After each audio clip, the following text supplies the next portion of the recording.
Episode 11 तलवार। अभिषेक के लिए समय रुक सा गया था। उसने केवल उस जीव की खाली सफेद आंखों में देखा। जी हाँ, ये कोई जानवर नहीं बल्कि एक जीव था। इसे देखने की अभिषेक से दहशत से भर गया था। ये चीज सामान्य जानवर से काफी अलग। अभिषेक निश्चित नहीं था कि वास्तव में यह क्या था, लेकिन उसे एक नियंत्रण अंतर महसूस हुआ। हरी छिपकली भी सामान्य जानवर से अलग महसूस कर रही और इस जीव ने भी छिपकली जैसी ही भावनाएं पैदा की। हालांकि यह जीव कहीं अधिक शक्तिशाली और कहीं घातक महसूस हुआ था। यह ऐसा था कि जैसे छिपकली और जीव एक ही स्तर पर नहीं थे। ऐसा लग रहा था जैसे अत्यंत काल बीत गया हो, क्योंकि दोनों प्राणी केवल एक दूसरे को देख रहे थे। समय फिर से शुरू हुआ जब जीव अचानक तीव्र गति से अभिषेक पर कूद पड़ा। कूदने से कोई आवाज नहीं हुई। कोई केवल हवा में को तेजी से विभाजित करने वाली किसी चीज को सुन सकता था। इससे अधिक कुछ नहीं। अभिषेक के शरीर ने सहज रूप से प्रतिक्रिया की और अभिषेक ने खुद को शाखा से दूर गिरने दिया, जिससे शाखा उसके और प्राणी के बीच आ गई। प्राणी के बाएं अगले पैर से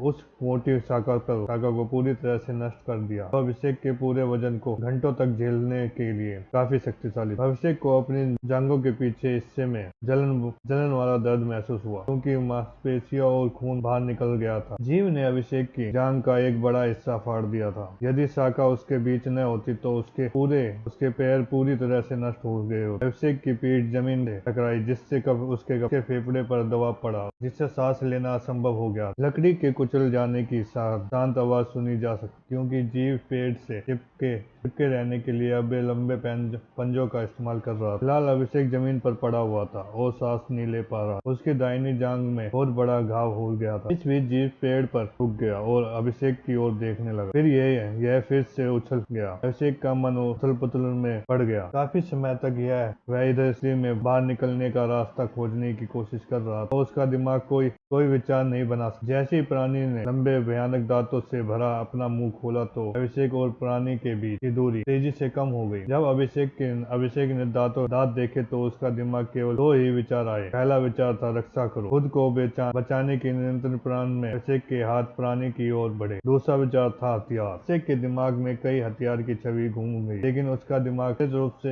एक तलवार की छवि पर केंद्रित हो गया। जीव अभिषेक के पास पहुंचा और दांत से काट लिया। मैं फिर रुक गया। अभिषेक ने डर के साथ अपने सामने की ओर देखा। एक प्राणी की सफेद आंखों में वह अभी भी जीवित था। अभिषेक को तुरंत ध्यान आया कि वह अभी भी जीवित क्यों है। अभिषेक के दाहिने हाथ में एक काली तलवार आ गई। काली तलवार ने प्राणी के सिर पार कर दिया। जीव पहले से ही मर चुका। तलवार उसके मस्तिष्क के आर पार हो गई। अभिषेक को काटने की कोशिश करने से पहले ही प्राणी ने अपनी हिरना को रोक लिया था। इस वजह से उसके वजन से अभिषेक को दूर नहीं धकेला गया। कई सेकंड का मौन बीत गया।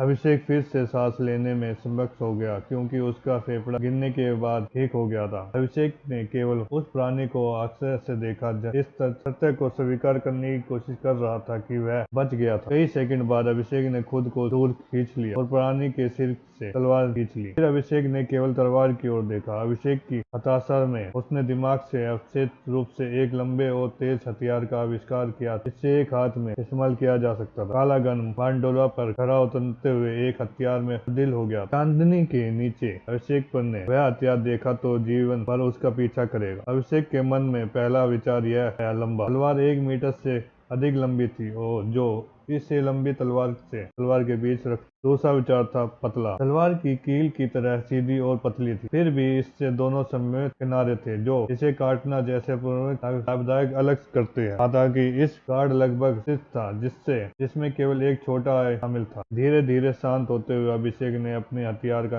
विकसित किया। यह नाजुक लग रहा था। अभिषेक ने अपनी भौहें सिकोड़ते हुए सोचा, इतनी पतली तलवार वास्तविक तलवार से एक ही टकराव के बाद टूट जाएगी। अभिषेक का हाथ कांपने लगा। हालांकि यह भारी है, इस तरह से अपने दाहिने हाथ में पकड़ना और भी कठिन है। अभिषेक ने तलवार नीचे रख दी और उसकी नोक तोड़ थोड़ी सी धरती के अंदर गिर गई। चमचमाती चांदनी के नीचे अभिषेक तलवार को देखता रहा। हालांकि जितना अधिक उसने इसे देखा उतना ही अच्छा लगा। दरअसल मुझे अपनी दुनिया का तर्क इस नई दुनिया पर नहीं थोपना चाहिए, अभिषेक ने सोचा। उस आदमी ने कहा कि यह तलवार अस्त्र को रोककर और अधिक शक्तिशाली हो सकती है। इसके अतिरिक्त मुझे यकीन नहीं है कि क्या मेरी पुरानी दुनिया में ऐसी कोई सामग्री मौजूद है जो केवल इतनी मात्रा में इतनी भारी हो सकती है। अभिषेक की सिकुड़ी हुई आंखों में अचानक उत्तेजना की चमक आ गई। वास्तव में यदि तलवार बनाने वाले के पास इतनी शक्तिशाली सामग्री होगी तो शुरुआत में अपनी सभी तलवारें इतनी मोटी नहीं बना पाते। इस तलवार को चलाना पहले से ही काफी कठिन है, यह इतनी पतली है, मुझे इसका परीक्षण करना होगा। फिर अभिषेक उठ खड़ा हुआ। हालांकि वह अफसोस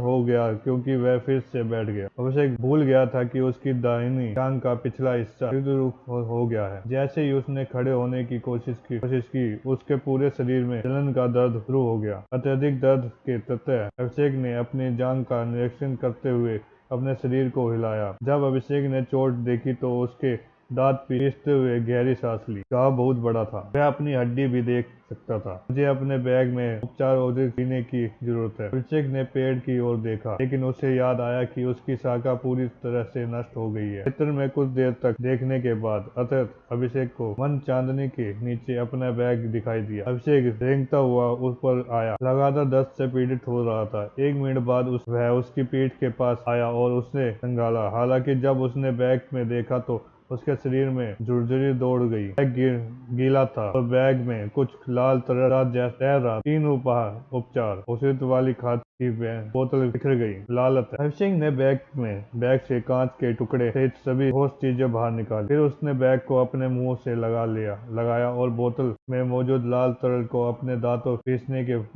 माध्यम से पीने की कोशिश की। ऐसा उन्होंने इसलिए किया ताकि कांच के टुकड़े उसके शरीर में न घुस। यदि बहुत ही घनित था। बैग की गंदगी और धूल लाल तरल के साथ मिक्स हो गई, जिससे अभिषेक को उल्टी करने पर मजबूर होना पड़ा। हालांकि उन्होंने इसके लिए खुद को मजबूर किया। सामान्य बोझा। जब उसका काम पूरा हो गया तो अभिषेक ने घृणा से बैग एक तरफ फेंक दिया।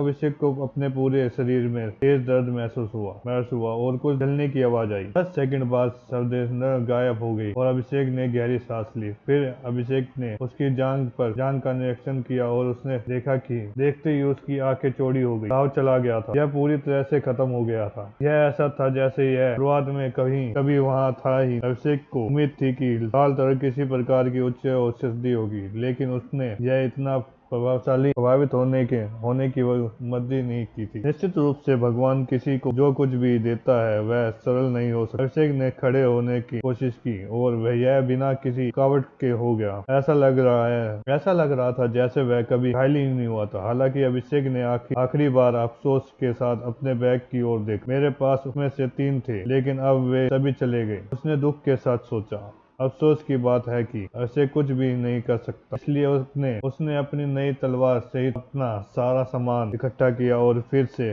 पेड़ पर चढ़ गया। वह कल अपनी नई तलवार का परीक्षण करेगा। जैसे ही वह एक नई शाखा पर पहुंचा, अभिषेक बैठ गया और उसकी पलकें गिरने लगी।